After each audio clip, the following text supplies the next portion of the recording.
আমাদের একটাই লক্ষ্য, মাননীয় প্রধানমন্ত্রীর নেতৃত্বে ত্রিপুরার সর্বাঙ্গীন বিকাশ। মহারাজা বীর বিক্রম কিশোর মানিক্যের যে স্বপ্ন, সেই স্বপ্নকে সাকার করার জন্য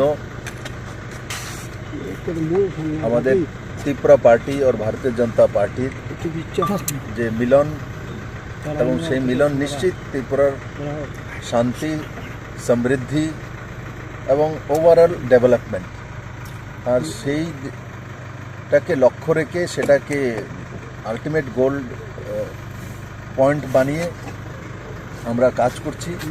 আর আজকে আমি মহারাজ প্রদ্যুৎ কিশোর মানিক্য এবং ওনার পরিবারের সঙ্গে বসেছিলাম। আগামী দিনে রণকৌশল কী হবে, কিভাবে করব, আর কি করা উচিত, আর সর্বোপরি জনতার আশীর্বাদ। আমরা সবাই মিলেমিশে এই ইলেকশনে যোগদান করব। 2টি লোকসভা সিট যাতে বিপুল ভোটে জনতার আশীর্বাদ নিয়ে আমরা মাননীয় প্রধানমন্ত্রীর কাছে পৌঁছে দিতে পারি, সেটার বিষয়ে বিস্তারিত আলোচনা হয়েছে।